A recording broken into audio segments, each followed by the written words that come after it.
Madam, please unmute.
इधर कुछ वो नहीं है ना, स्क्रीन पे लिख सकते हैं इस टाइप का एनोटेट करने के लिए। डिजिटल पेन अगर कुछ है क्या? डिजिटल पेन अगर है क्या, इससे मतलब जिसमें ऑन स्क्रीन लिख सके। पहले था ना एक बार हम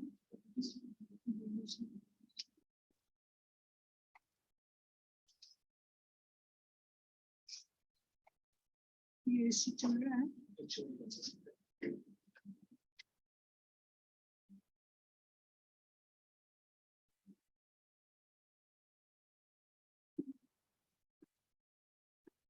Whatever we did last time, everyone could do the exercises. No problem. All easy. Any doubts? Nothing.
So far, what all did we do? Last time, anyone tell me? What did we do? Parallel structures and Modifiers. Yeah. Have you gone through the rules of parallel structures and modifiers? Yeah. All clear? No doubts about it? So it's important to clear all your doubts before we move on. So any doubt you have, you didn't understand anything, because after this, when we practice, you shouldn't get stuck. Right? That is important. Just wait.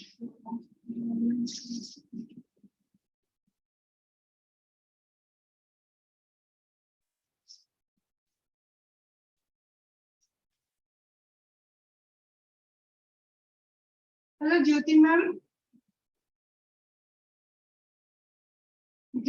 आप जरा देखेंगे online students अभी आए नहीं हैं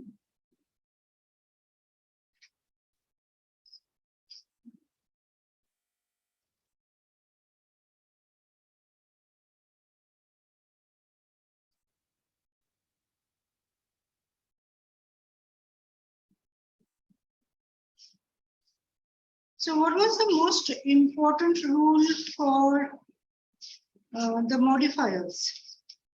Modifier should be placed before the noun, like closer to the noun.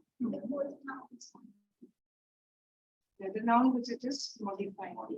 So it should make sense. So when you are reading it, first thing what you have to identify, what is the subject and what is the modifier trying to tell you. Yeah, these two things are very important. So if it is a long sentence, then what do you do? Break it up. Right? So if it's a complex sentence, you always break it up to see what the modifier is and what it is talking about. Right? So they won't ask you the names of the modifiers, whether it is limiting or it is a best case modifier, but you have to know how to use it. That is important. Okay, so now today we will be moving on to verb tenses. Now you've done tenses already in school. What are the tenses you remember? When the event has happened. So do you remember the names of the tenses? Past, present, future. And in that also you have three types. Yeah, simple, perfect, and continuous. Yeah. Now in SAT, they will not ask you the names or to identify what tenses it or convert this into that. Your purpose is to know the tenses and how they are used. And what you have to do is you have to be able to figure out the error. Right? So whatever error you have, you should be able to correct. That is, you have to be able to choose the option where that is correct. Right? So we'll just do a little bit of revision about the tenses before we move on to actually doing questions and identifying errors. So when we talk about simple tenses, yeah, we have the present, future, and the past. Yeah. So when we say simple tense, it's like just the S added. Right? So like Kevin cooks, the team runs. Yeah. So not had run will become perfect. Right? So if we go into the past, Kevin cooked, there's an ED comes in. Or the team ran. Yeah, depends upon the verb you have. And when we look at future, we just add will. Yeah, will or going to, you have the to do verb. Right? So these are the simple things that you have to be able to look at.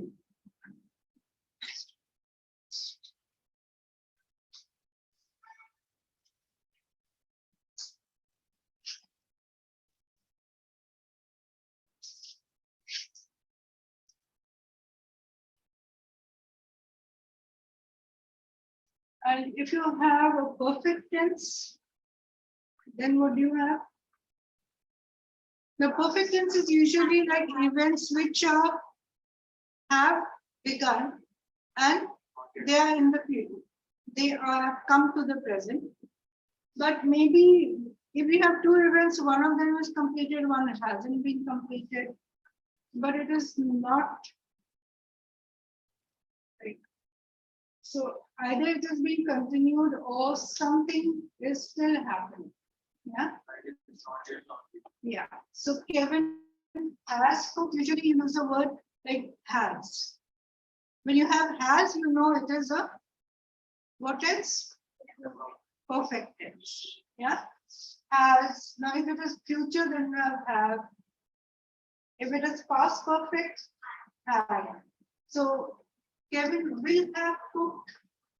Now will is always there for the perfect, future perfect will have will. So will have cooked, will have run, had eaten, had run. So the have, had, those will be the perfect tense. Right? Now if you come to the continuous tense, something that has been happening, is happening, and will happen. Yeah. So it is going on. Usually you have the word in at the end. Yeah. So like when you have the progressive continuous, say the team is running, that is the present tense. Now future continuous will be, now will always be there in the future continuous. Future tense will have will be running or will be swimming. Right?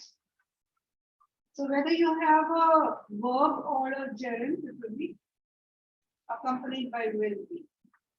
And in the past was, yes, online के students अभी आए नहीं हैं. अभी हो गया ना 6 अभी 10 मिनट तो already हो गया. मैं ज्योति मैम को बोल रही थी, I don't think she is able to. नहीं हो पाया. जी बोलिए. हेलो. हाँ ज्योति मैम, ये ऑनलाइन वाले स्टूडेंट्स अभी तक नहीं ज्वाइन हुए. हाँ मैडम, कोई नहीं है, मैं कॉल कर रही हूँ.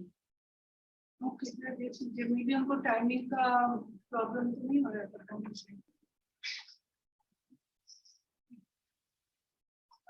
Right? So this is about the past, present, and future and the 3 types. So this is simple. Now it's not that you have to remember whether it is a past perfect or it is called future perfect, but you have to remember how the sentence is structured and how you are going to use your tenses. So we'll come to the errors. Now this is very important. Conditional. Usually it is accompanied with if. If something would happen. Yeah. And in that case, like the team would learn tomorrow if the school were open that way. So this is one tense which is very fond of. So whenever you come across a word with if, a sentence with if, you should be alert. So there will sure enough be some error which you have to be able to put. And we'll come to the details. So this is one tense which is extremely important. So when you have conditional, it's like something would be happening. Or if, like in the past, if this were to happen, okay? Or in the future also. So usually you have the word were and would along with if. So in a sentence, if you were to come across if, no, it will never have will because it is a hypothetical situation. So you are not sure of what is to be happening. So in that case, now they can give you the school will be open. That is wrong, right?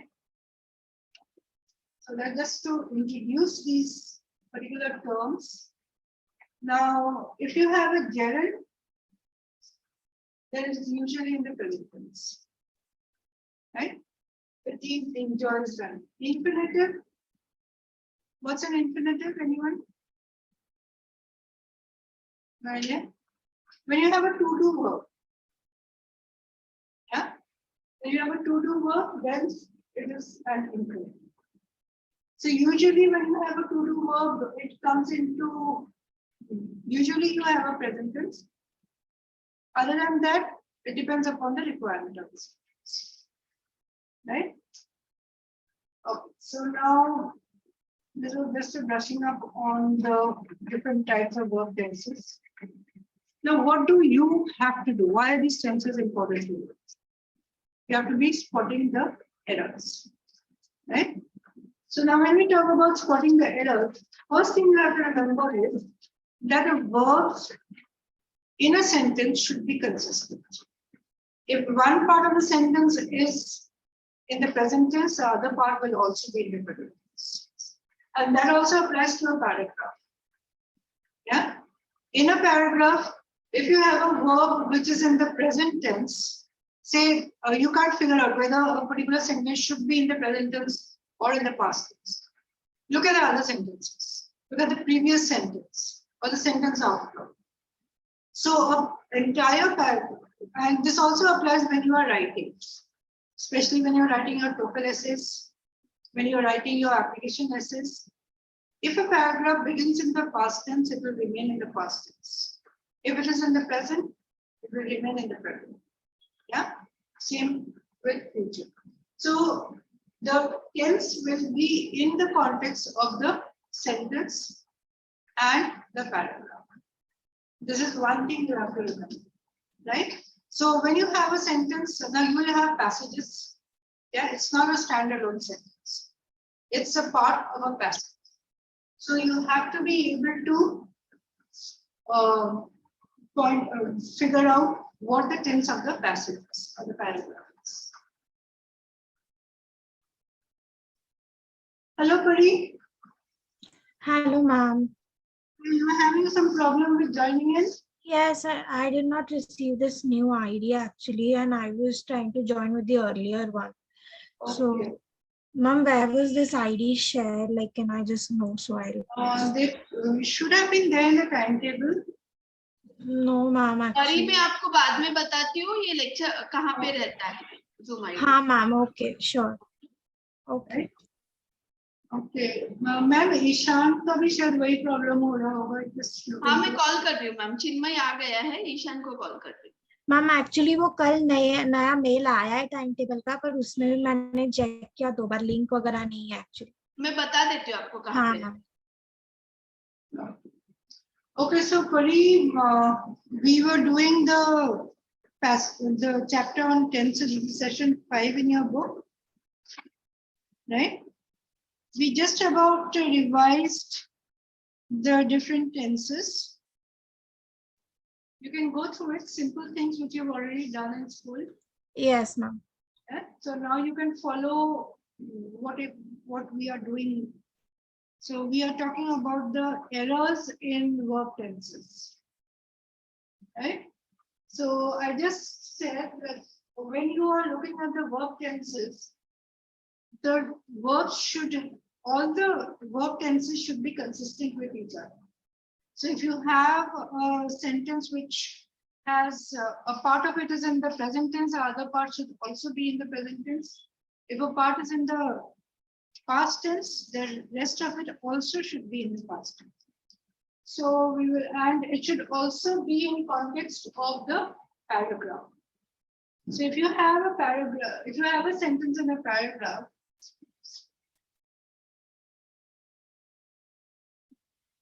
so if you have a sentence in a paragraph which you can't figure out what tense it should be, you always look at the other sentences in that particular. So the sentence previous to it or the sentence after it. Okay. Now let's look at an example. Now usually the sentence will not be too complicated.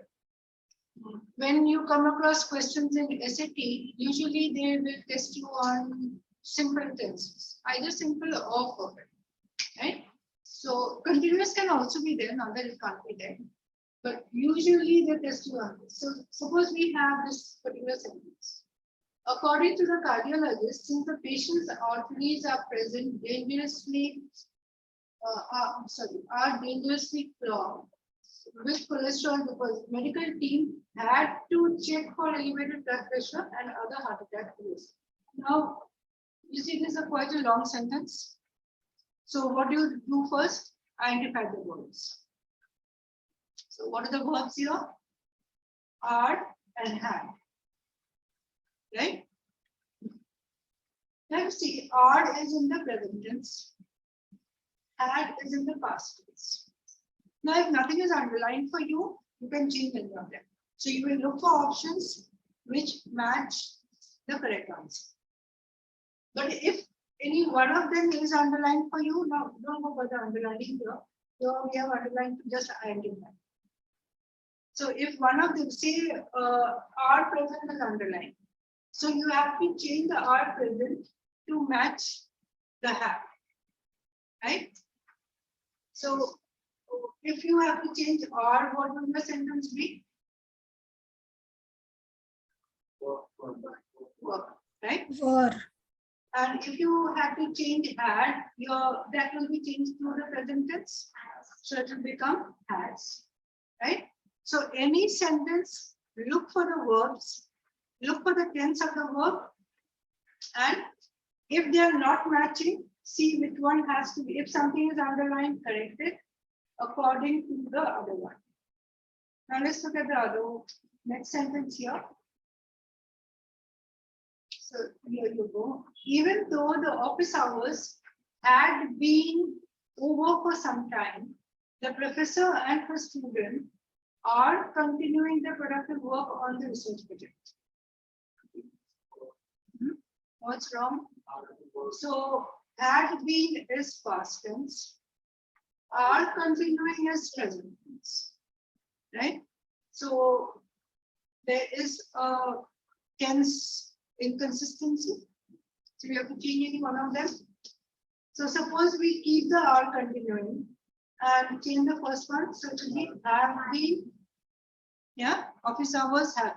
Another thing, office hours, that means there should be plural. Not has, but have. So there are both the things you have to see, the tense as well as the number. Right? So any sentence you have, you will always look for the number to which the noun relates to. Okay, now another thing which you can be tested on is if there is a shift in the chronology. Now, what do we mean by shift in chronology? So the time changes. Yeah. So the same rule applies. First, you look for the verb. What is the verb doing? So if there are two verbs, then both the verbs should be in the same time zone. Now, if you have this sentence, if the pace of technology advancements continues in the future, now what's happening? That if pace of technology advancement continues, then we go into the future. So the next word is related to the future. Yeah, we ride self-driving cars. So this should be in the future tense. So it will be we will ride. Right? Yeah, it could be. That depends upon the options you have. Yeah. Here we look at, we are not going into the continuous tense. We keep it. Now, if you see, if the technology advancement continues. Continues is what? Simple present. So we will keep it as simple present. Simple present. Yeah, we will be writing is also correct, but it depends upon when you have an option which gives you that. Right? So we will write would be the simple future. Yeah. So continuous will write. So when you have a change, so like you have something like since is there in the sentence. Since so many years, this has been happening. Yeah. So when you have a future, remember that it will go into the future tense. So there is a change in chronology of events. You will be careful about what is the chronology. According to that, you will change the tense. Right? Now coming to the next one. Say we look at This one. Now, last week, Frank rented a car and drives to Lagos. So it will be drove. So it will be the same tense. Trenton lives in a rural area. He enjoyed peace and quiet. So you see, both the sentences should ideally be the same tense. Or you can change lives to live. Lived, it could be if the whole thing was in the past. Now here nothing has been underlined for you. No, both options will not be given. Now you will, one thing you have to remember that two correct options will not be given. Even if it seems to be correct, one of them will be wrong in some way or the other. Either punctuation or something in it which will make it wrong. There will be only one correct answer. Now suppose nothing is underlined, it could be corrected either way. If one part is underlined, then you can correct only that part. Yeah, only underlined. So if you have, say in this sentence, Trenton lives in a rural area, this was underlined. Then you would change it to live. If the second sentence is underlined, then you will change the enjoy to enjoys. Right? And if none of them are underlined, you will look for the option which corrects the tenses. Yeah. Now if you look at this sentence. Italy and France, what will you are or were tourist attractions for hundreds of years since the 18th century, either hundreds of years or since the 18th century. Could be either. So what will you choose? So how will you correct it? Now, if you see Italy and France were, or if they say for hundreds of years or since the 18th century, that means it is a continuous tense, right? Have been. So the period is not only a short period. For this entire period, it is and is continuing to be. So have been will come, right? So it depends upon how the sentence is structured. So in this case, sorry, not continuous, but you use the perfect tense. Yeah. So the present perfect will be has, have plus the verb. If you have the past, then it will be had. So if you say had been, then it is no more. If you say have been, that means it is still continuing. Right? Yes, Pari, are you following? No problem? Yes, ma'am. No problem. Can you hear me clearly? Yes, yes. Okay. Okay, now let's look at this one. By the time Mae Jemison became an astronaut, she studied science for many years. But here don't go by the underlining. That is to identify the time. So this is by the time she became an astronaut, she studied science. So by the time, it is a long period of time. Yeah. So from this time to this time. So now presently what is she doing? So it will be now in this period of time, she studied or she had studied? She had studied. So now by the time she became an astronaut means it is still in the past. Yeah. So she has already become an astronaut. So had studied. So now this is what you have to remember. So the consistency rule, you have to remember that any verb should be consistent with the rest of the sentence. Yeah, and the paragraph. So if you have multiple verbs, all the verbs should be consistent. Whether it is a complex sentence or a simple sentence, same rule will apply. Right?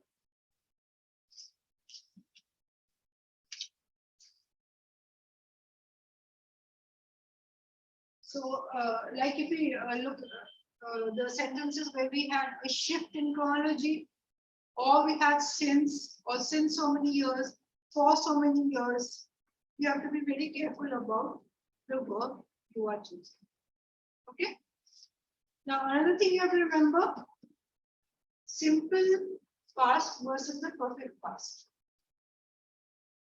Right?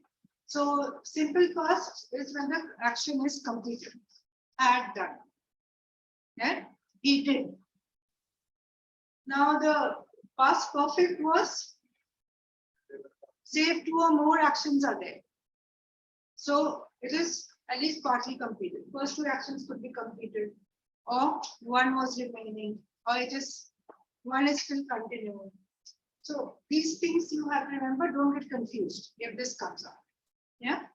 So we'll take up this one. So if you look at this question, Samuel Adams was by no means the first American to espouse the democratic cause, but he has been the first who convinced the party machinery that made it practical. So your underlined portion is has been the first. Yeah. Another thing you have to remember is that all the grammar rules that you learn are not standalone rules. Right? So you have to be able to think of all the grammar rules and apply them. Now, if you look at the first part of the sentence, it is was Samuel Adams was by no means the first American to espouse democratic cause. So, and the second part is has been. So the first part is in the perfect sense, right? So the second part should also be in the perfect tense, right? So this, what will your option be? It will again be was the first. Sorry, it's simple tense. I'm also getting confused. So this is also simple tense. Was is simple tense. Second part should also be in the simple tense. Yeah. So what's your option then? D. Was the first simple tense. Yeah. So you will easily eliminate all the others. Had been, has been, will not be. Now C also has was, but it is grammatically incorrect. Yeah. So this was about the verb tense errors, the simple ones. Now we come to the verb mood. Now what is verb mood? Verb also has a mood. Did you know that?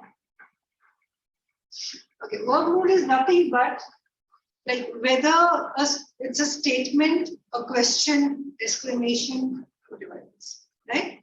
So if we look at these different types of verb moods, say the indicative mood. Now when we say indicative mood, it just means that whether it is an assertion, denial, or question. So it is based on facts, right? So what are you talking about?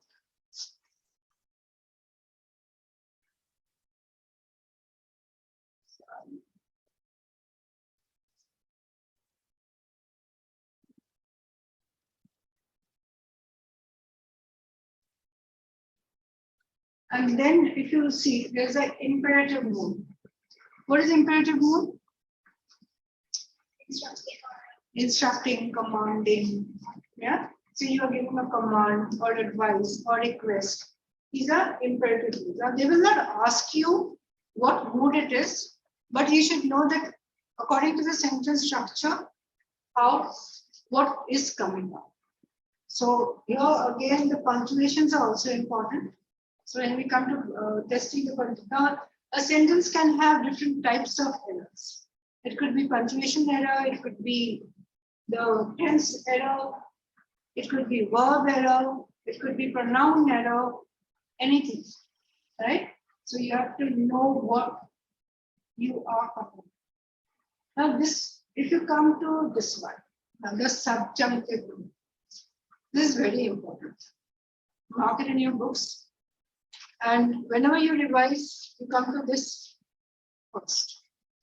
Now, what is subjunctive mood? It is subject to something, right? So something which is either a hypothetical situation or a counter to fact, that is a fact is given to you, and based on that fact something is going to happen, or a wishful thinking. Yeah. So this is where the if comes in, conditional. Yeah. So say you have this one. If I were rich, I would buy a sports car. Right? So now if you look at the sentence, the structure is if here, I were rich. It will never be I was rich. So if you are given in a sentence, I was rich, you know it has to be were. Yeah. So this is very important to know. And it will always be accompanied with either would or might or could. It will never be accompanied with will. Because here it is indefinite. You are not sure about this happening. So if it's a hypothetical situation, it is just like, okay, maybe this will happen. So you will not say, I will buy a sports car, I would buy a sports car. Yeah. So say we might find a ring if we were to look hard enough. Yeah. So in this sentence, first thing you notice is the if. Then you look at the rest of the sentence. Look at the words, verbs, might, work. Right? So it will not be if we will find a ring if we look hard enough. That will be wrong. Right? We might and were to look hard enough. Now suppose there is a wishful thinking. I wish it would stop raining, not will stop raining. Right? When we are conversing, we usually use it will stop raining, but that's wrong. I wish it would. So whenever you come across if, what do you do? When you come across if in a sentence, what do you do? Identify the verbs. And the verb should not be, it should not be definite. So there would be were, would, could, might. Yeah. Now let's look at this one. If she were team captain, she would make us run more. Right? So she is not, but she might be the team captain if she were the team captain. Right? So this is clear. We'll come across some more examples later. Now another one is the infinitive mood. There's a to-do verb. Yeah. So I may go to the beach later. So there's an action, but the verb will always be to do. Or they came to speak to me. It is the verb form, but it's not actually a verb. Right? So you have to be able to look for the errors. I may say I may go to the beach later. They came to speak to me. It's important to. So if you have, say, a general statement or a universal truth, then also you could be using the to do verb, to eat well. Yeah, to speak. Go to the, so go to. Right? So these are the infinitive moods. So if you have something of this sort, then you should see, is the to placed in the correct position or not? Right? So you have to take note of these. Okay, now we come to the errors. So we understood what the subjunctive mood, infinitive mood, and imperative mood are. Imperative and the indicative. Right? So now that you have to remember the names, but you have to know the usages.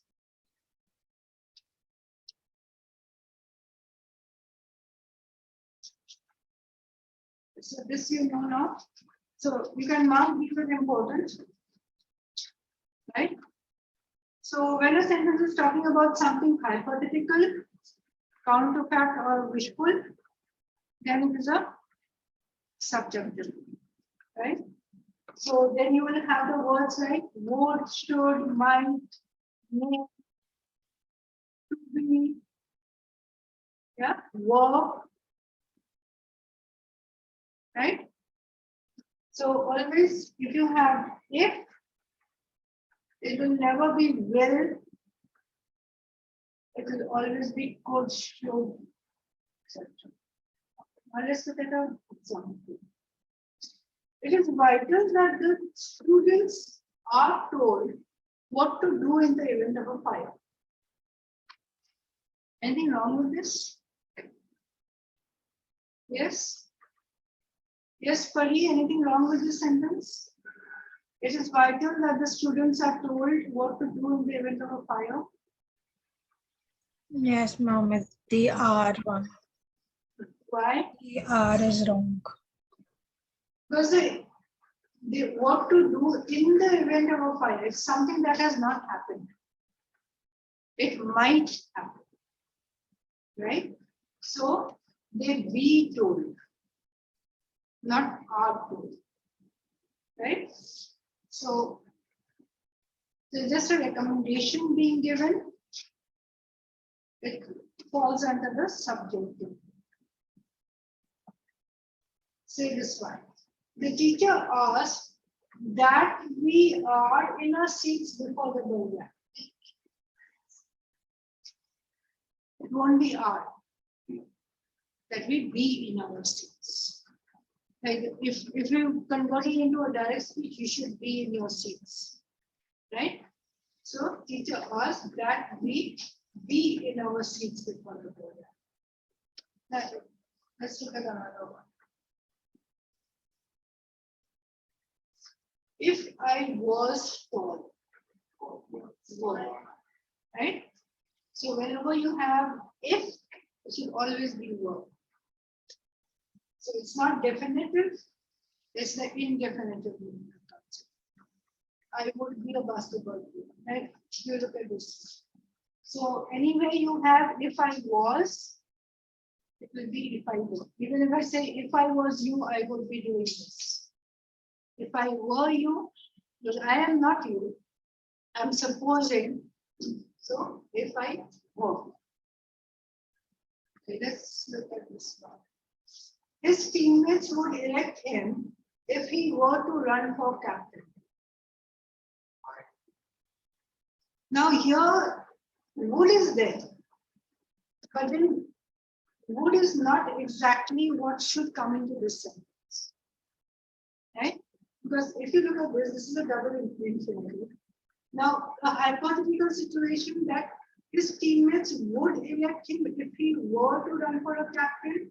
Now, if I say teammates might elect him, that is a complete hypothetical situation. Yeah, would elect him is like, yeah, they are still thinking that okay, he may become the captain. But in this case, we were to run for the captain. So he hasn't run for the captain as well. So in this particular sentence, you would not use would, it would be might. You have to analyze the sentence. It's not a hard and fast rule. That if I said that with if, would and could are used, so you will go with would only. But it depends upon how the sentence is written and what the situation is. So whether you would use would or you would use might depends upon how much indefinite the sentence is. Right? So now we have something like mood shifts. That is moving from one type to the other. When you look at the sentence, the teacher gave very specific instructions for what to do in the file. So if you look at this, this is something that the teacher gave instructions, statement. Right? And look at the next one. Exit the classroom calmly and in a single file. That is giving a command. Right? So this would be wrong here. Now, in the what to do in a fire, what is it? If you look at analyze it, it is again a hypothetical situation. It has not happened. what to do in a fire, then this also should be to do. Right? So what will your answer be? She told them to exit the classroom calmly and in a single file. Or she told them that they should exit the classroom calmly and in a single file. That also would be correct. Yeah. So if you look at the two parts of the sentence, you see whether they match. Now here's where the analytical skills come in. Right? It's not like when you talk about English grammar, it's not always 1 + 1 = 2. There can be some variations. So in this case, what to do in a fire, right? She told them to. So here it is, they what to do and told them to do something. Yeah, again the to do form comes in. Not exact to do words, but at least a to do form. Okay, so these were about the verb tenses and how to use them if you come across an error. Now the verb words. This is something you all, I suppose, remember. Yeah, passive voice and active voice. Right? Now in SAT, usually when you have two options given to you, one is a passive voice, one is an active voice, we say that you should choose the active voice over the passive voice. But there could be sentences where you would be asked to correct it. Yeah. Now, what do you mean by active voice?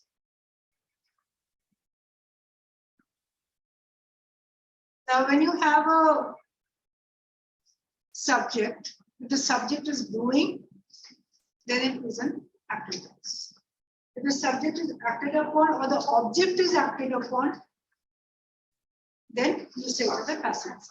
Say, I draw a sketch, that will be active voice. The sketch is drawn by me, would be passive. Now, in some instances, you of course would use the passive voice. Say,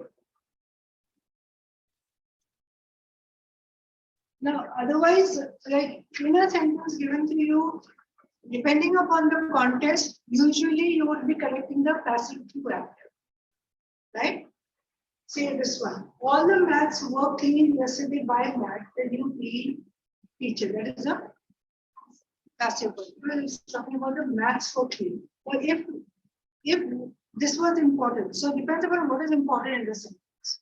What is the focus of the sentence? Say the mats were important. Are the mats clean? All the mats were cleaned by Matt, the new PE teacher. That would be okay. Now suppose who cleaned the mats? That is important. Then Matt, the new PE teacher, cleaned mats. So it depends upon what the focus is. Yeah. So in some cases, the passive voice would be preferred. Now suppose you have important documents were delivered by the delivery guy. So here in this case, what is important? The documents are important, right? So in that case, the delivery guy will not be important. So depending upon the context, you have to see the passive voice applies or the active voice should come, right? So these are a few things you just have to remember. Now coming to some questions. Here, first one. So Option C. option C. Are you sure? Yes. So after the boy had thrown a tennis ball to his dog for 15 consecutive minutes, a realization struck him. Right? That to play fetch or playing fetch is one of his favorite activities. So playing fetch will come. Maybe look at the next one. C would not have. So the star player had arrived on time if, now here if you have, if coming. So it's a hypothetical situation. Will not be the correct answer, would not have to be the correct answer. Okay, so these are a few questions which you can do. Yeah, just try them for homework. Done, ma'am. All done? Okay, great. Yes. Okay, now this is an exercise on verb mood. Yeah, exercise number 2 is verb mood. There were 6 questions here. Okay, we'll do one thing. We'll do the first passage. The rest of them you will be doing on your own. The question 1 and 2 you will do. You can look at your books and do question 1 and 2.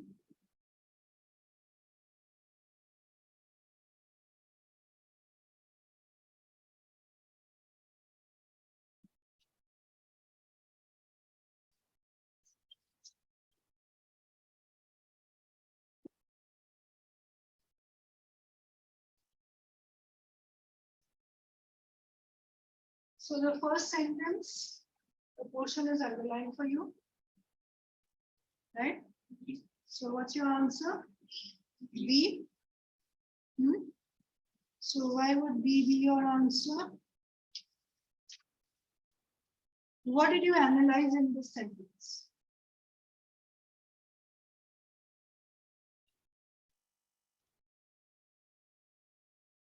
This is again a hypothetical situation. If comes in, yeah. He said he wouldn't have jumped into the murky lake if someone else would not have jumped in before him. Yeah. So someone else would not have jumped in before him was okay, or something like hadn't jumped in before him. He did something because somebody did it. Now, if you see, this is a negative form. Would not have jumped in. Right? If somebody would not have jumped, I would not have jumped. Somebody hadn't jumped in, makes it concise. Would not have jumped, hadn't jumped. Which one is better? Hadn't jumped is concise. Yeah. Now if you look at the next one. D. Wishing D. Option D. Wishing someone would make him think. Yeah. Yes. That someone made him think. Now, if you look at the other options, you could have easily eliminated. Wishing for that someone's eliminated. Wishing someone would have made him think. That's also wrong. So wishing someone would make him think. That's good. Okay, so the rest of them you can do. Yeah, 3, 4, 5, 6. This you will do for homework. Right? So in this chapter, any doubts so far? Okay, now there's another one. Next exercise is also there about the word voice. Those are easy to do. So 3 questions here, you can do these. Right? So these you will do so you can figure out whether you understood or not. So far, any problem? No? Easy? You have to identify words, see how they're used. All words should be consistent. And whenever you come across if, and other than that, other than the words, what you also have to look at the sentence structure. A, everything should be in the parallel. B, concise. Yeah. And of course, we will be going into the other parts also. So when you have the should agree in number of the subject verb agreement, everything will come. Okay, so now we move on to the next chapter. So this is a little not parts of speech, but something more on the usage of the nouns and conformity of nouns. So now we know what nouns, gerunds, infinitive, pronouns, all these are.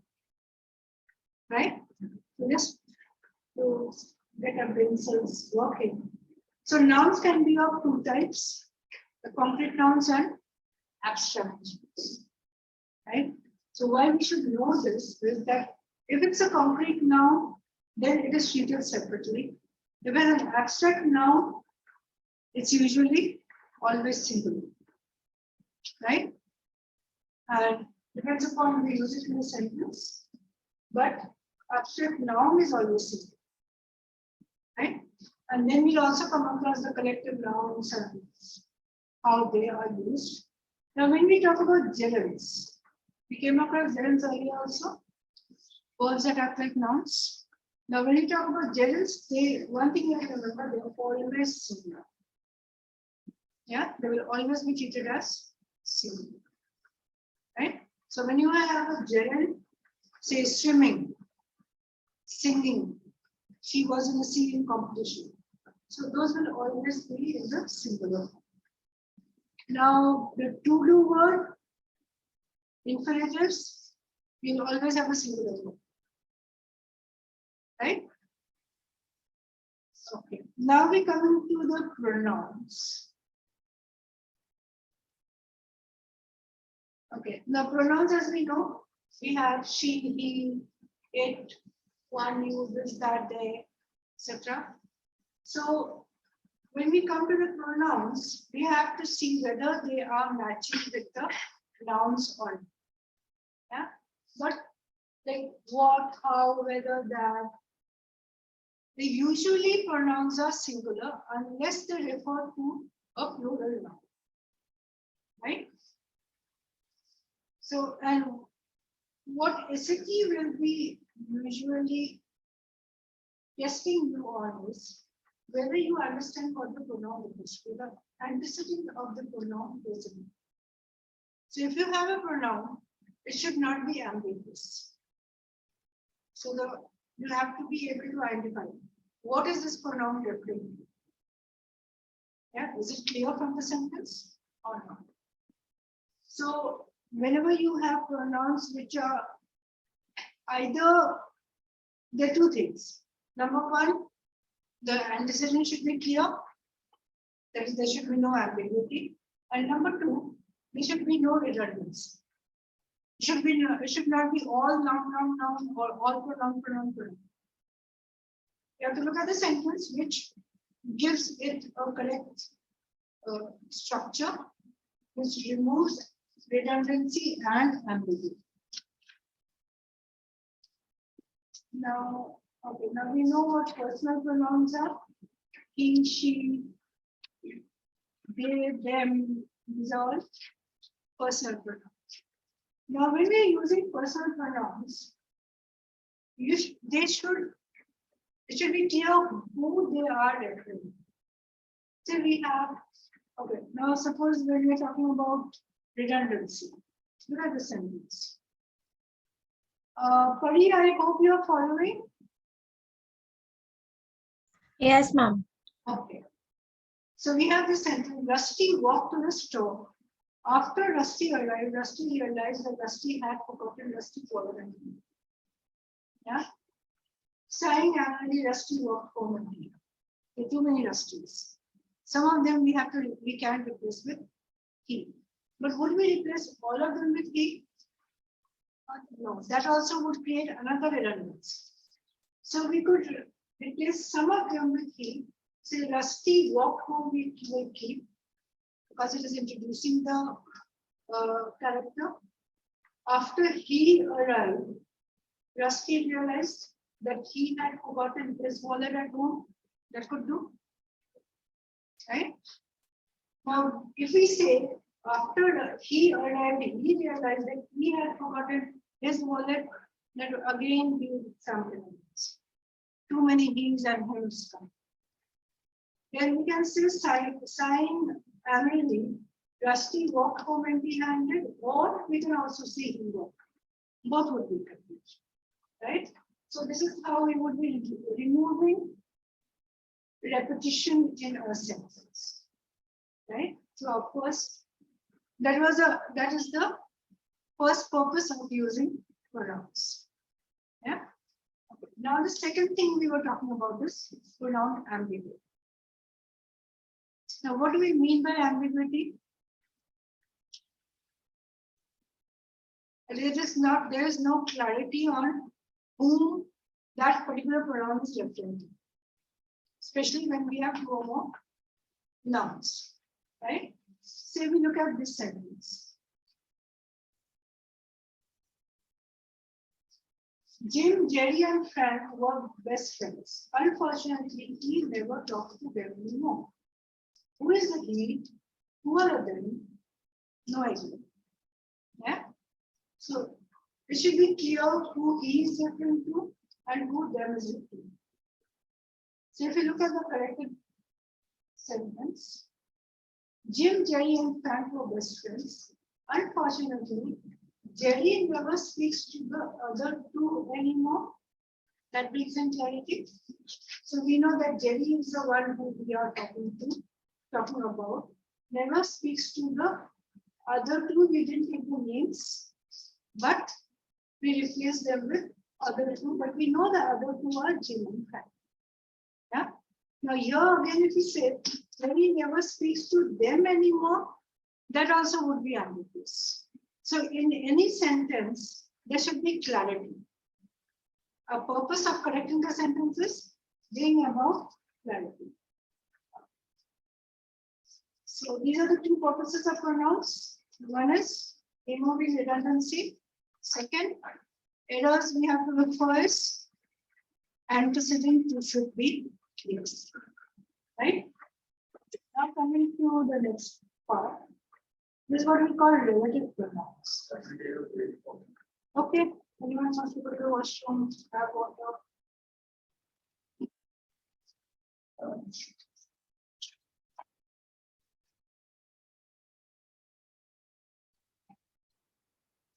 Here, if you were to ask, okay, how many of you are applying this year? You also. So have you begun your application process or thought about it? Not as yet. Applying for salary. Applying for college. You are applying next year? No, I mean you are in the 12th or you are in the 11th. Yeah. So you are in the 12th.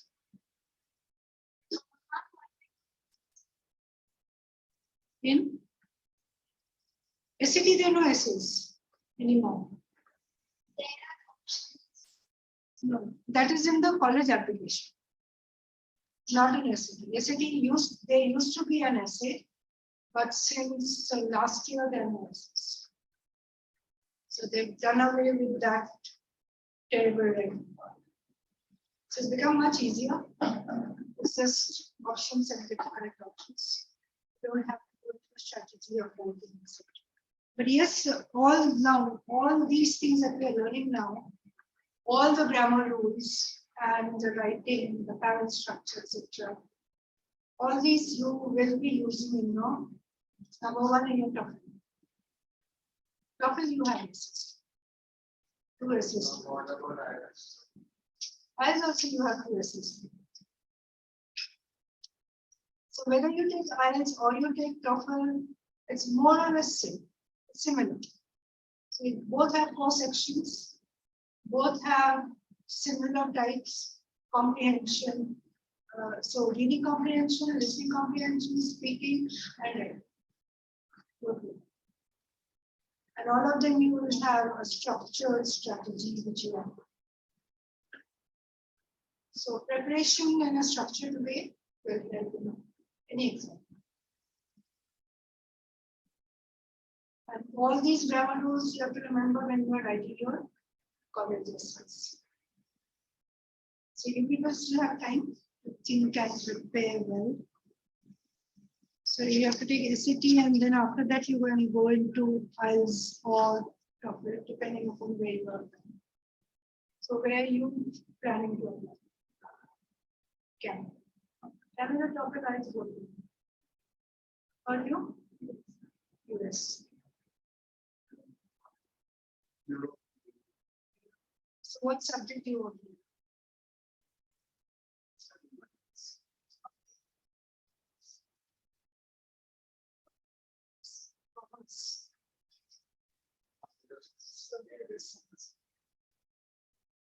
So you can keep your options for Canada and US.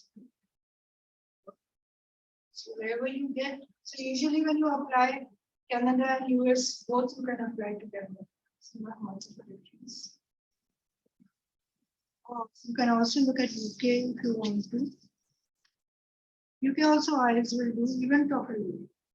So nowadays TOEFL and IELTS both are accepted mostly nowadays. Even Europe nowadays TOEFL is accepted. If you are focusing only on Europe, then IELTS will do. If you are doing SAT also, then of course Canada and US will do. Okay, can we continue? Right? So now when we are talking about relative pronouns, what are relative pronouns? It gives a relationship between two clauses. Yeah. So it gives you specific, like, say you're talking about a subject, and then the next clause, you're referring to the subject again. So you would usually use something like which, who, whom. Okay. Say, if you look at this sentence, the title game drew record ratings on television. Next sentence of the title game was attended by thousands of people. Now there's a repetition over here. We can combine the two sentences, remove the repetition. So we can use, now what is repeated the title game, right? So we can use the word which. Now there's another thing. If you look at the corrected sentence, it says the title game, which was attended by thousands of people, drew record ratings on television. Now, why didn't they write the title game drew ratings on television, which was attended by thousands of people? This is on television.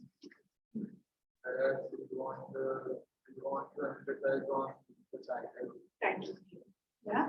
And if we say which was attended by thousands of people, then there will again be the what error? Modifier error. I said, why wouldn't you use the title game to record rating on television, which was attended by thousands of people? No, we're removing the question. That would give an error to the sentence. So which was attended? What was attended? The television rating was attended. Right? The title game should be. So it will be the title game. Now the extra information which was attended to thousands of people is between two commas. So your focus is on the title game, be drawing record ratings on television. Right? So the structure of the sentence focuses on what should be used. And the extra information is where it is. So here, what are we using? Which. Yeah. Similarly, we can use where, depending upon a place, whether we're talking about a place or not. Who, depending upon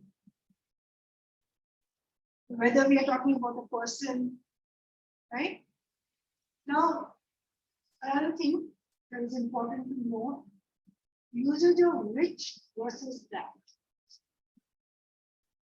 When could you use which and when would you use that? Any idea?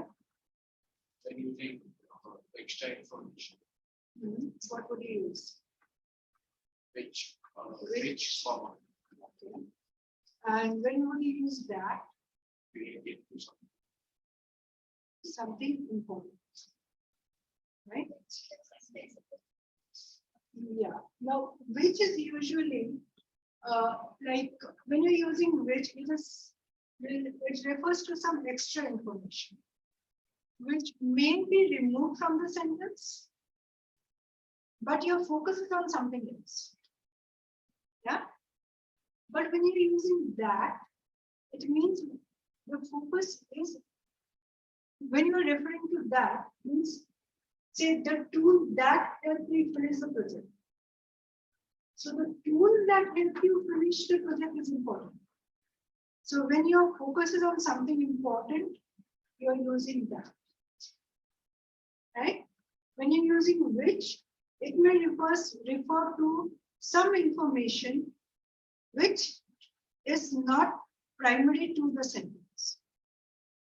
But when you're using that, it is primary to the sentence. Right? Now, another thing you have to remember is when you're using which, there should be a comma before it. Attendance sheet, ma'am, look at it. Right? When you come across which, you can't have a comma before it. But when you have that, there should be no commas before or after that.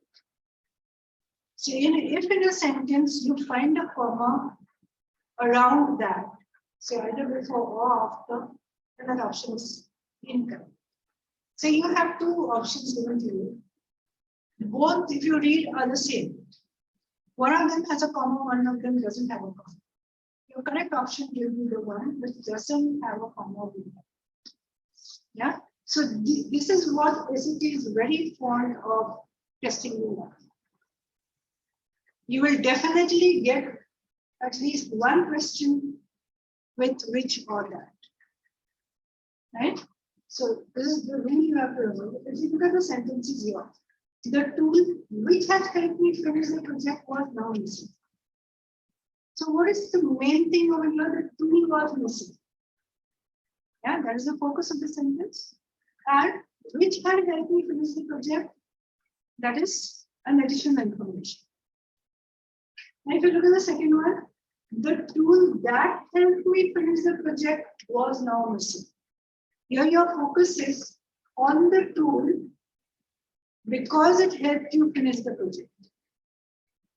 Yeah.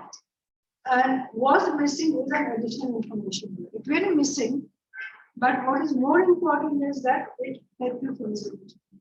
So, depending upon what is important in the sentence, the usage of which and that will come. Alright? Yes, Kari, have you got it? Yes, ma'am, got it. So, okay, now, so how can you figure out? So you can just remember this. When you are unsure whether to use which or that, you have to see that what is the sentence focusing on. So ask yourself, what is the essential in the sentence? Yeah.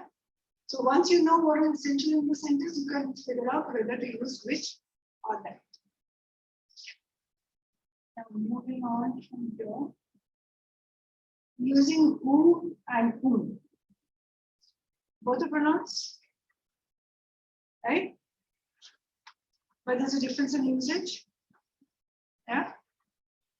Say when you are talking about like I, you, he, she, they, you will be using who, right? And who, me, you, this or them, depends upon the usage. Like, who is your teacher? To whom will you report? It won't be to whom will you report. Yeah. So whenever now, usually it happens that if you don't read the sentence carefully, you might miss out on the who. So you have to be very careful of what is given to you. Yeah. So basically, if you want to test, you can go backwards. And what is the who replaced with? If the who is replaced with I, you, the word is with I, you, she, they, then who is correct? If you think that it could be replaced with me, you, him, or give it to him. whom to give it to, right? Or give it to them, whom to give it to. So if you see what, who or whom can be replaced. So you can, that way you can figure out whether it is correctly used or not. Now using when and where. When is used when? Time, a period or time. And where is usually used when we are talking about a place. So if you are talking about living in an era, what would you use? When. You will not use where. This is the type of question that you can come across. A time period or in the past and where. So you know immediately that a time period will always be followed by when, not where.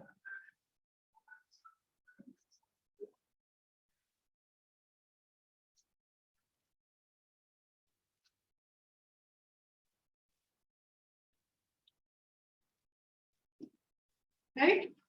So these are the things you have to be careful about. That's why this has been included here. So you have to be careful about which and that. Yeah. Second thing you have to be careful about is who and whom, when and where. Yeah. Because that's where the SAT questions will be confusing. They're deliberately confusing. Another thing they are very fond of confusing you with is then and that. Because when you are reading fast, you are in a hurry, you usually miss out on it. Right? You forget to read whether it is then or that. Those are things we usually don't take into consideration. But you have to be very careful. So these are the little things that if you miss out on, you won't come up with a wrong marks. Okay, so now what we are going, so the errors we would be coming across is the agreement, the pronoun agreement. So the pronoun must agree with the noun, right? So the pronoun must agree not only with the number, but also with the form, right? Whether it is singular or plural, that is very important. So it could be, when you're talking about people, singular would be he or she, plural will be they. When you're talking about possessives, you come across more possessives, of course. His or her will be followed of them. Now it, when you're talking about a thing, inanimate object will be it, or if you're talking about the government or any organization, will be it, and they. Now when you're talking about possessive, what do you use? Huh? IT, it, IT, it's. If you have an apostrophe, what does that mean? It is. This is another very favorite question in listening. They will be giving you an apostrophe in one of the options. And if you overlook it, you're gone. Right? So ITS, IT apostrophe S, you have to remember. Okay? So now, as I said, when you're talking about collective nouns, you'll be using it. And collective nouns are plural or singular? Singular. Right? Collective nouns will always have a singular name and a singular pronoun. Say, when the city council finally voted, it was worn out from the hours of party. Right? So this is important. Even the collective nouns are important not only in using the pronouns, but also in your subject verb agreement.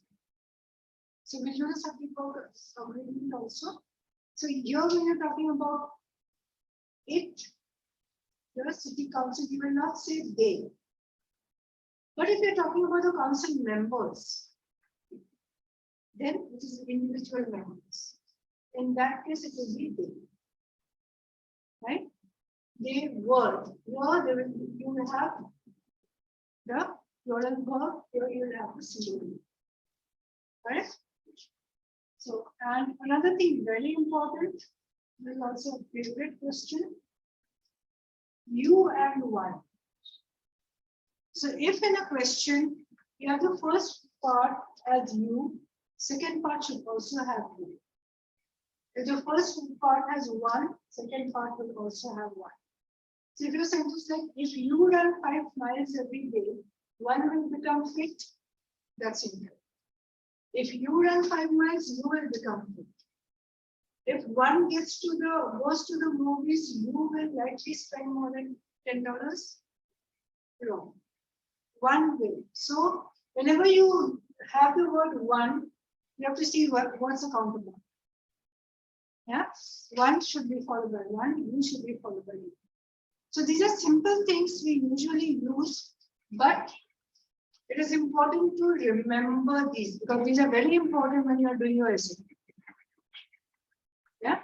So the questions in the SAT are set in such a way that they know that you might overlook it, but you don't have to give that a chance. So you have to remember this. So it's an IT possibilities we talk about. So when the university opens, it opened its doors and the ITS as possessive. And if you look at this, when you spend a long time on the beach, it's imperative, that means it is imperative. Yeah. So the usage of these words is very important. Then another part we come across is the that versus who. And when you use who, when you're referring to people, that would be used when you are referring to a thing or an institution, right? Say the coach can be difficult for people who have had a hard-time planning strategy. Yeah. Oh, sorry, coaching can be difficult for people who. But if you look at this one, scientific establishments that reject, not scientific establishments who reject, right?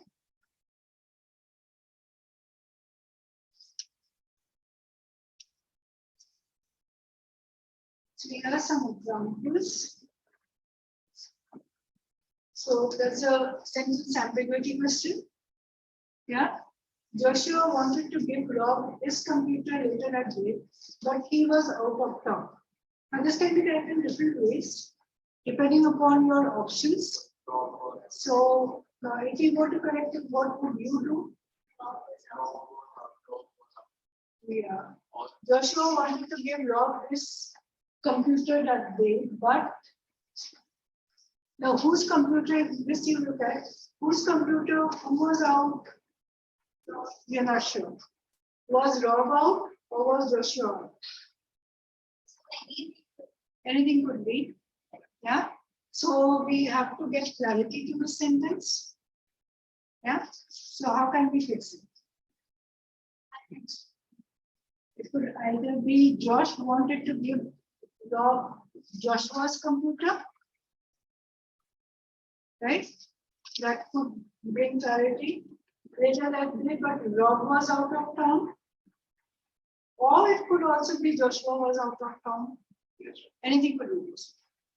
But it should be clear. So whenever you come up with pronouns, you should see who is that pronoun referring to. Is it clear? If it is not clear, then look for the options which make it clear. Right? So this one, this is a longer sentence. The football players were all multi-sport athletes. As only a basketball player, I admired that about him. About them. Because what is him referring to? The pronoun is referring to the athletes, which is plural. Yeah. So all you have to do is be a little careful. Now, if you look at this one, it's very complicated, rather ambiguous. Now, here there could be different ways of correcting it. It took me 24 hours to travel from Los Angeles to Mumbai. Semicolon. This meant that I was very tired when I reached my destination. So, Hmm. so I was very tired. So I was very tired could be. Now, this meant, what meant? That it took 24 hours or that I was traveling. Right? So a little clarity could come in over here. So this would be like we can improve on this sentence. Yeah? So we can say this fact meant this fact, that is I traveled 24 hours. Right? Or it could be the second option, or it could also mean that so I was very tired. So you have to see now, it's not that only you have to be able to specify what, but you have to see that also that maybe some other option could improve the sentence. Yeah. So depending upon what can improve the sentence, you have to look at your options. I can look at this sentence. It's a rather long sentence. During the Industrial Revolution in England, all resistance groups sprang up to protest the mechanization of the labor force. Workers associated with this began to break and burn factory machinery to protest when they saw what this was. Now, what does this refer to? It could either be the revolution or the protest, right? So what does it actually refer to is a little ambiguous. So we can bring in a little clarity to this. So if your option says this faction, that means the labor force. Yeah. And associated with the revolution, that would also be correct. Right? So depending upon what option you have, you can choose what makes the sentence correct. And if you look at this sentence, decision was made by the director, wanting to organize the group in a more efficient way. Wanting to. The decision was taken by the director. So we have to be a little more specific. Yeah. So who wanted to? That would be an improvement on the sentence. Right? This first one you are. Right? So you are just like, so it's not your will become possessive. So whenever you come across an apostrophe or a word like this, you have to be careful. So all you have to do is be alert. Whenever you come across words which may turn out to be wrong, you have to see, is it used correctly? If not, what is the correct answer? So if you look at this particular question here, yeah, sure about it? Both Penelope and Sam's bakery look in the delicious dessert. Semicolon, we have another thing. So here, what was wrong here? It was Words. Yeah, whose, whether it was Penelope's or Sam's, should be specific. Now, so you can do these questions. 2, 3.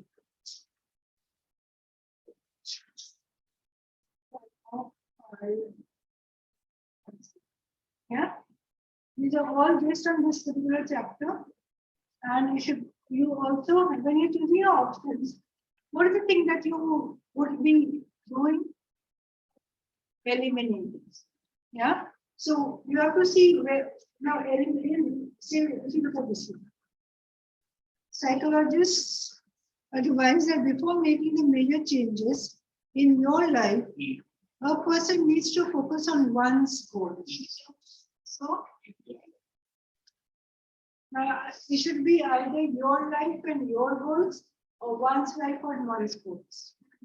Yeah? So, which one is giving you the correct answer? Their life, their goals. Right? So, if you look at the other options you have here, here you know exactly what you need. So, you are looking for the option which is giving you that particular answer. Now, suppose you are a little confused. Say you have two answers, or if you have a question where you are not very sure what the answer should be. So don't rack your brain and spend your time on figuring out what the answer should be. Go directly to the options and just eliminate the options which are wrong.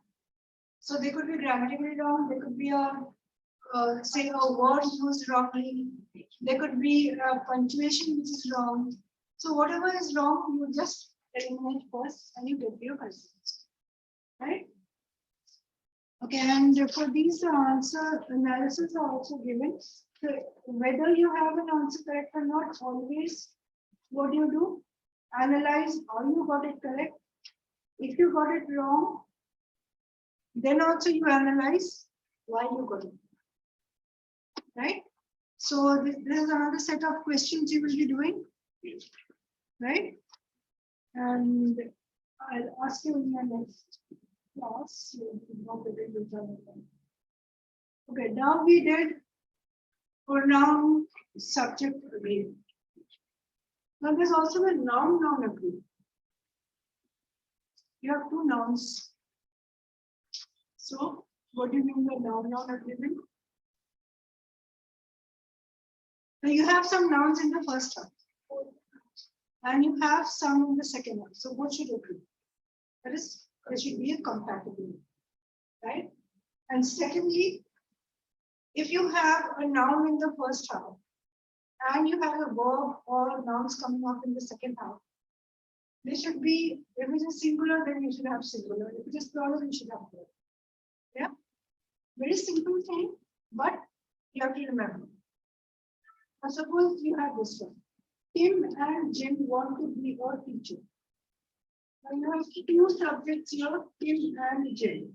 So you can't have a singular subject here. That also should be plural. Two people are talking about becoming teachers. Right? Either or, then it will depend. So either Tim or Jim want to become a teacher.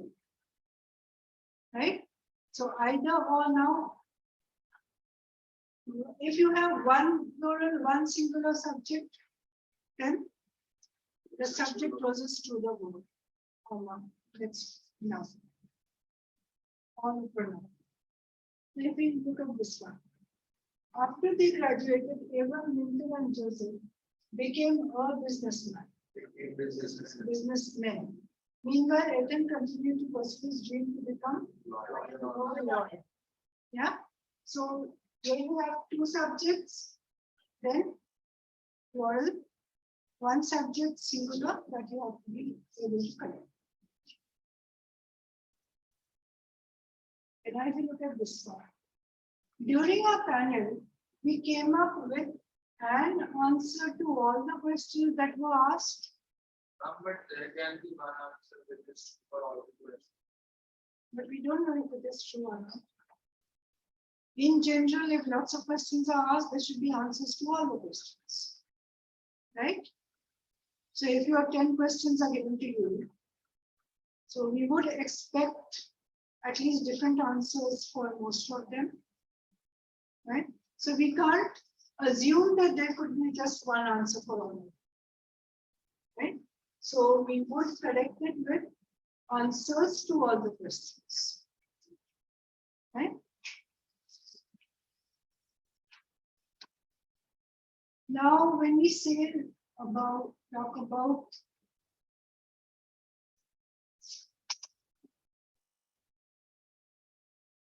abstract nouns. Abstract nouns are usually singular. Yeah. Say if you look at this, he loves his wife.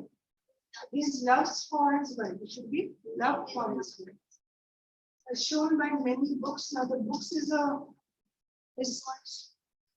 what is not an action, right? So it will be good. So his wife, his love for his wife was shown by the many books of poems he read. Right? You can, I think we can do questions. Okay, let's look at the first question.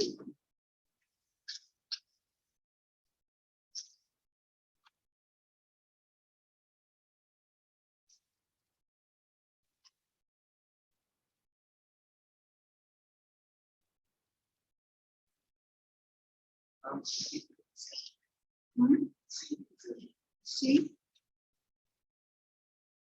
Why see?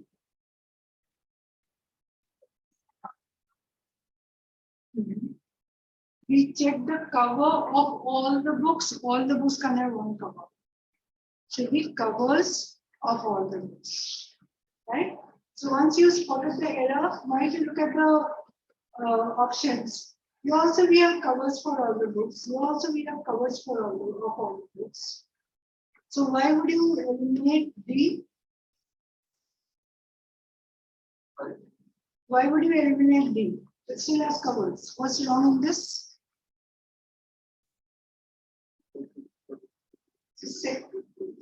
In that sections. So as soon as you see this is wrong. So now you see both have covers, you are looking for covers. But D has to be eliminated. Now another thing, whenever you're looking for options, say you looked at A, you looked at B, you looked at C. You thought C was correct, you didn't look at D. Never do that. Right? Go through each and every option, eliminate the ones above. It could happen that you looked at C, maybe B was a better option. Both may be correct. Grammatically, both may be correct. But the next option may be better. Right? So always look at all the options available. Now, can you do number 2? Already done? Yes. So you say it is D. Yeah. So what was the error in the sentence? 3. 1 each. Yeah, any doubt?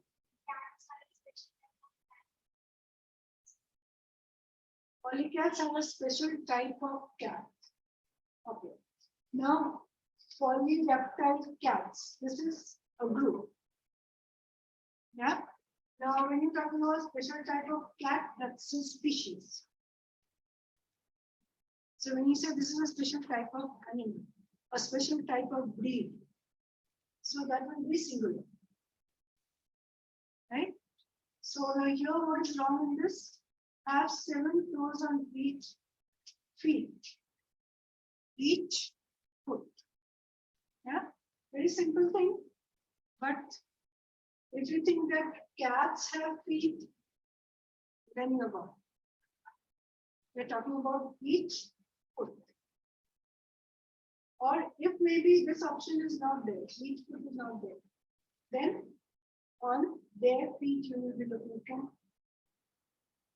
Right? So depends upon the options you have, you will be going for the correct one.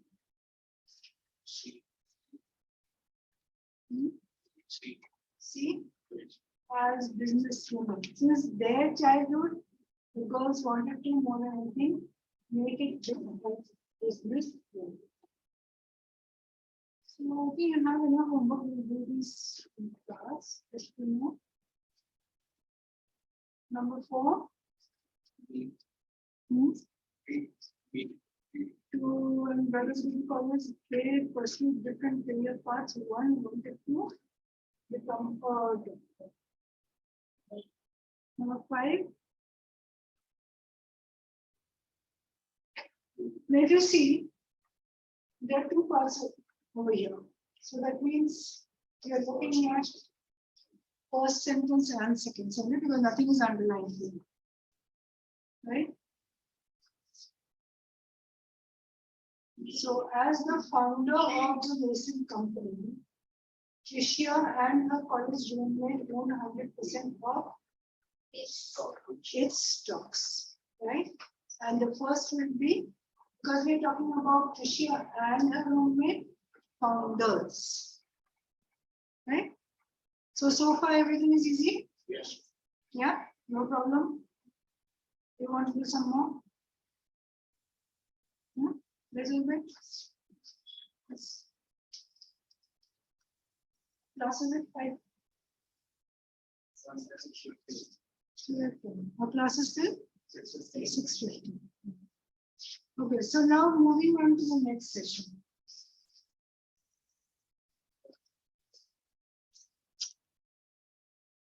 So this is something which is very important for us. Subject verb. Now some of it we have already come across when we did neither nor, either or even in the pronouns when we talk about the verbs being singular. Yeah. So what do you mean by subject verb agreement?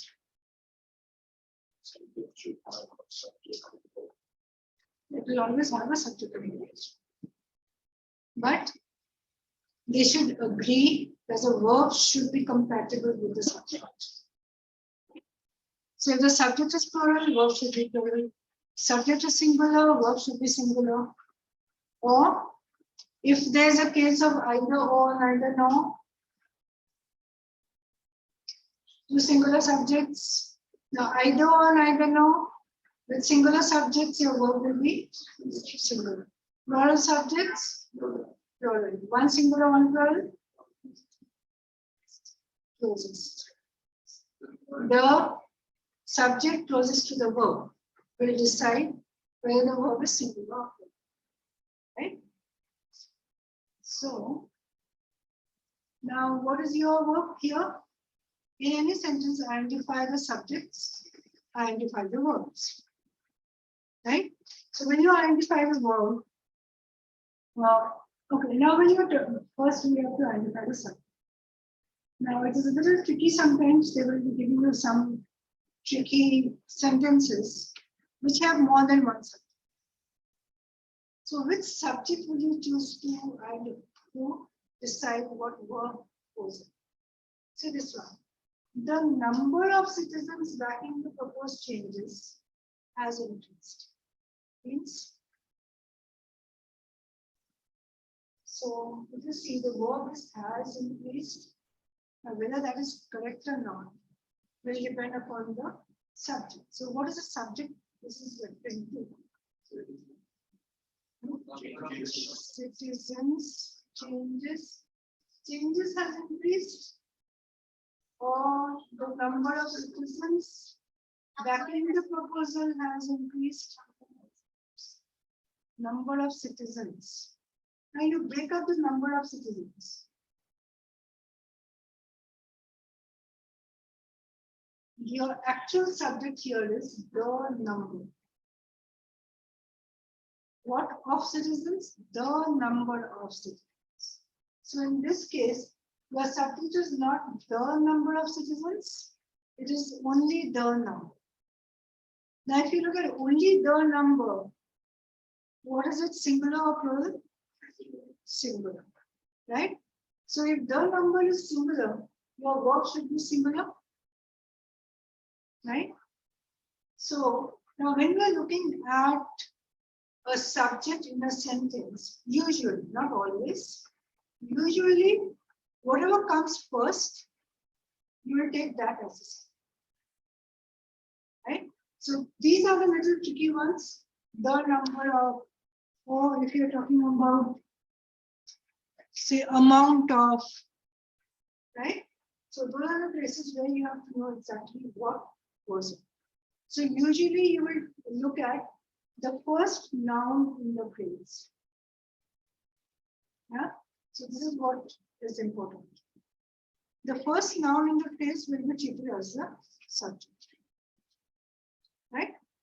So when you have taken the first noun in the phrase, then you will look at the verb which is associated with it.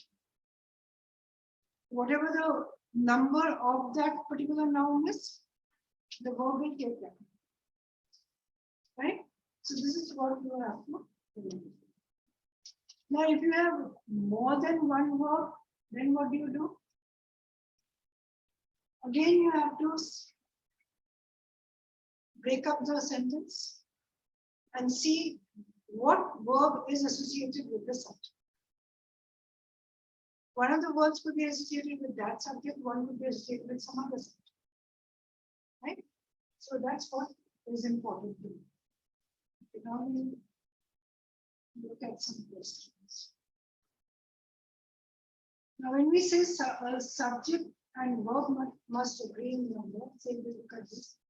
Jack runs down the street, singular subject, singular verb.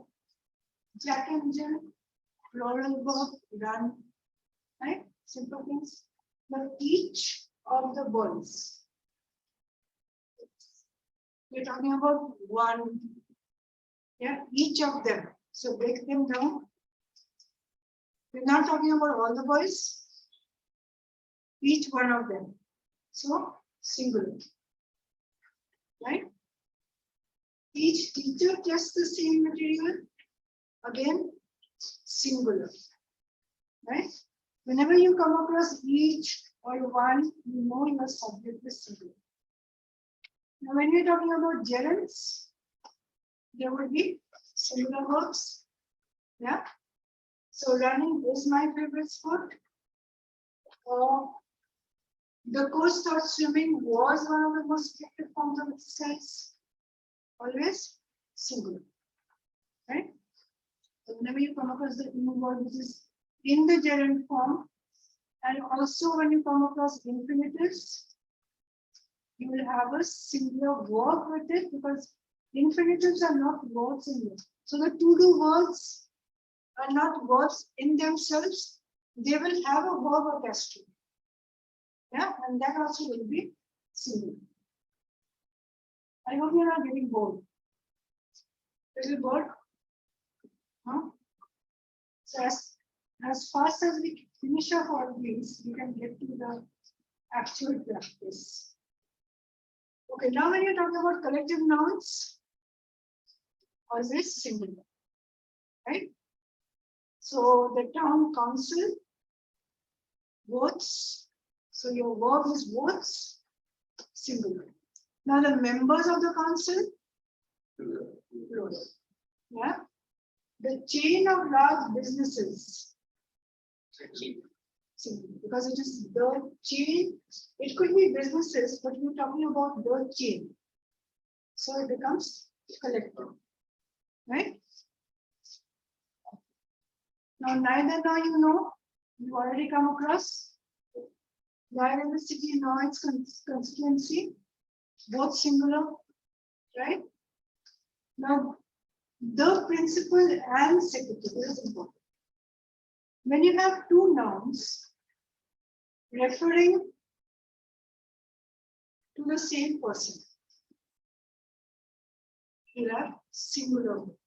So if you look at this carefully, the principal and secretary of the school, that is, the principal and secretary both are the same person.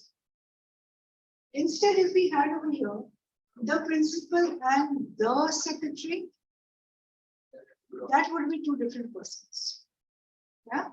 If I said the principal and the secretary of the school, then are presiding over the function. So you have to read very carefully. Now, if you look at my coach and advisor, refers to the same person. If I say my coach and my advisor, that would be two different persons. Okay? So what is important is you read your sentence very carefully. If you miss out on this, you read it very fast. You said there's a principal and a secretary. There's an and in between. Should be two different people. No. Whenever you come across something like this, you know that you have to read carefully and figure out, are they the same person or are they two different people? Right? So when you're talking about collectives, when you're talking about two nouns referring to the same person will always be singular. Okay. Now, when you are talking about two ideas or two words expressing the same idea, like law and order, how do you use law and order? Singular, right? Bread and butter will always be singular. So these are things which SAT will be giving you. They'll bombard with you with such questions, but you should be able to tell them that I am thoroughly grammar. Right? Okay, now another thing. When you have a word which is plural in form, but it is singular, like measles, mathematics, statistics. Yeah, these are all treated as singular. So measles as broken down. Mathematics is one of the mainstream subjects. Or mathematics is one of the subjects I have taken. So one of the subjects, right? Okay. Now when you're treating pairs, they also we use singular. Shoes. A pair of shoes is singular. A pair of scissors is also singular, right? Now, when you're talking about amounts, this is where we get a little confused, right? Now, something which is countable will be treated as plural. Something which cannot be counted will be treated as singular. So you have to look at the context of the sentence. If you're saying that much of his wealth, so much of his wealth, you have to see in the context this is countable or not countable. So little less than half the amount was recovered. So less than half the amount. Now, if you specify the amount, then it is countable. When you are not specifying the amount, then not countable. Yeah. So anything that is cannot be counted would be treated as singular, right? Now, if you look at the next ones, so if you're using a lot of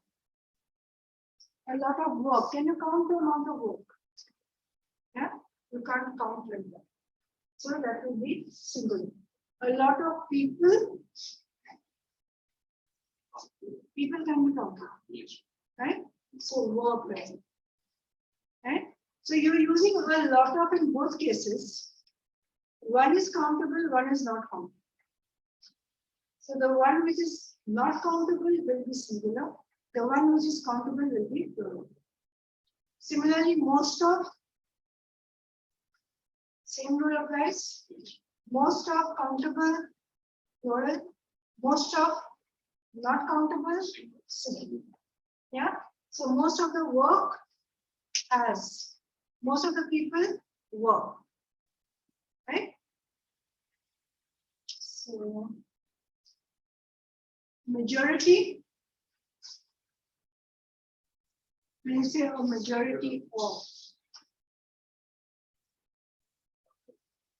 depends upon what? Now, when you're using a majority of, it is usually used in the plural form. Right? Like the majority of the people want peace. Right? Now, a number of, when you say a number of, it is usually used as singular. Yeah? See, when you use a number of, it is plural. When you use the number of, it is singular. So both are number of, but all will be plural. The is more specified, singular. So when you come across, whenever you have a number of, you have to see whether it is a or the. Right? So you can mark these as very important because this is where we usually go wrong. Right? Okay. say a number of boys were present. The number of absentees is very large. Right? So these are a few things which we have to keep in mind. Now the other thing, say usually we only use proper names, it is in the plural form, but depending upon what the noun refers to, it will be singular or plural. Say United States, it's a collective form, so singular. So the Arabian Nights refers to a single book, so it is singular. So all the singular plural, just because there's an S added to it, doesn't mean it is plural. Many of the times they would be singular.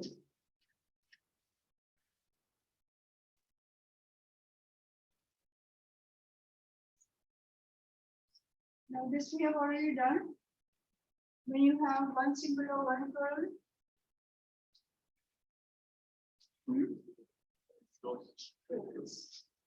Yeah, closest to the verb. That will decide what the verb is. Okay, so we look at some examples to understand. See this one. That man at the park are always shouting at the ducks. Now here, this can be, if nothing was underlined for you, you could have corrected it in any way. Yeah. But here something is, so here say are always shouting is underlined for you. So you have to correct only that. So that man at the park is always shouting at the ducks. Yeah. Or that man at the park are always shouting at the ducks. It is also right. Those men at the park. So if this is underlined, are always will not be changed. Those men will be. Right? Alright?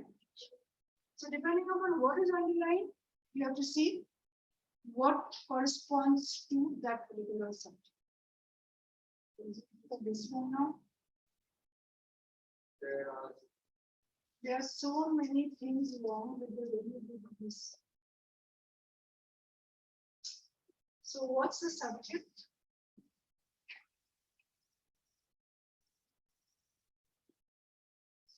Things, right?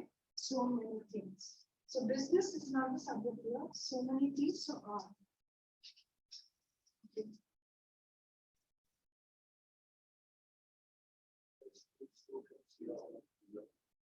So we are talking about students.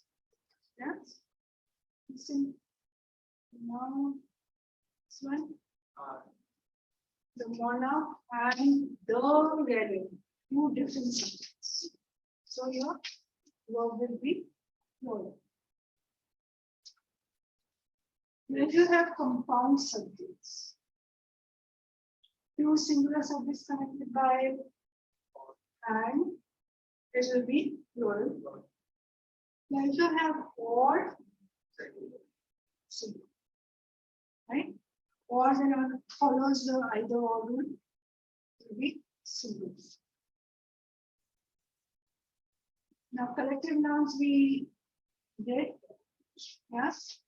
The jury is plural.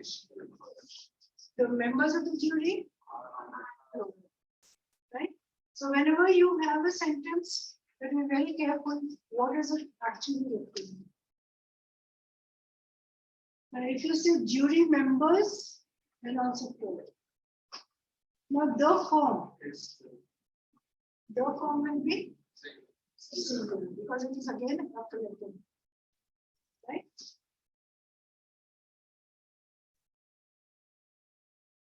Now this is what you have to remember. You will not usually get very short sentences. You get rather long sentences. And when you get long sentences, you have to see what is the subject.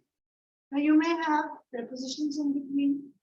You may have other verbs coming in, other subjects coming in. So if you have, say, the group of members,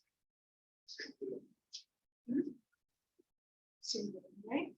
Because we are talking about the group. What is our subject? It is not the members. It is the group. So when you're talking about the group, it will be singular.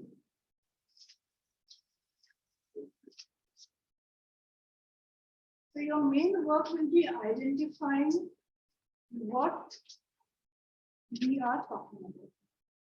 Say the book with 5 chapters. We're talking about not the chapter but the book. Right? Next one. The children who had all eaten far more sweets than caution would naturally dictate were upset. So even if we have a long sentence, the subject and the verb are separated with something in between, we still know what the subject is. Yeah. So children were upset.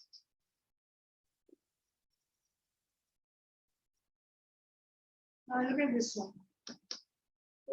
The cochlear, a small MC discovered. So we are referring to the cochlear. Yeah. So our subject is what? Not a small MC, but the cochlear. So the cochlear was. Right? Let's look at the next one.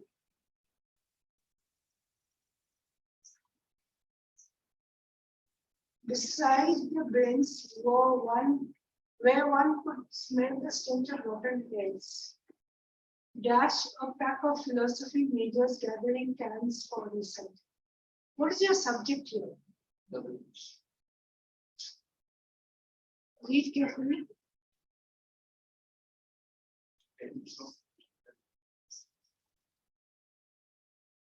Where's your verb?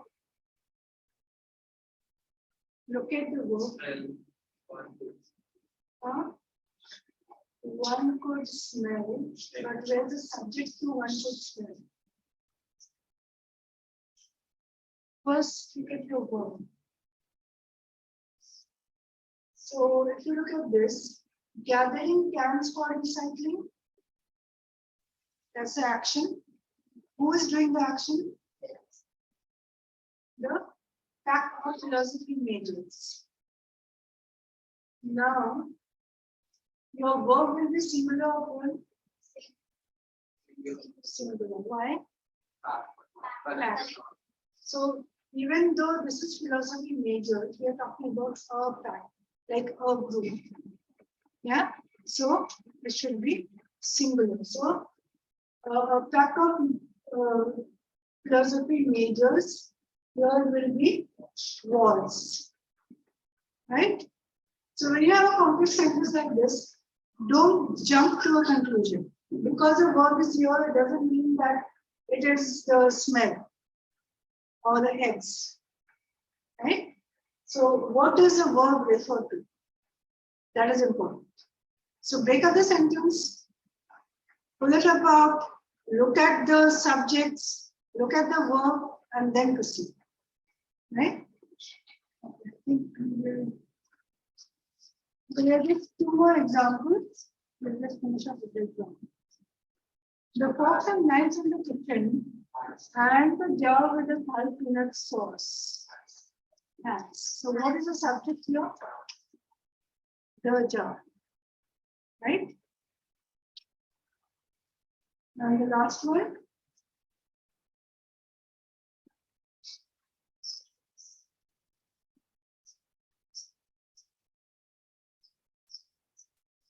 So what is the error over here? So the collection of short stories, many of them written by authors in the 19th century. Collection is the So your subject is the collection of short or collection. So it will be single. Right? So far all okay? yes. No doubt. So we'll continue with this next time. In the meantime, maybe you could do this exercise also. So about 6 questions here. Yes, Pari, any doubt over there? No, ma'am, no doubt. No? All clear? Yes, ma'am. There's more questions over here, so this portion part you can finish off before we move on to something. Okay? So are you finding this useful? Yes. Yeah, so these are the rules you have to remember. If you forget the rules, you will be confused. Yeah, so these are some specifics to set. So here we are not doing all grammar as such elaborately, but some things which you need to know to answer the questions correctly. Right? Okay. So I think in your next class, you will be seeing Jeremy for the reading section. And then alternate Saturdays will be. Okay.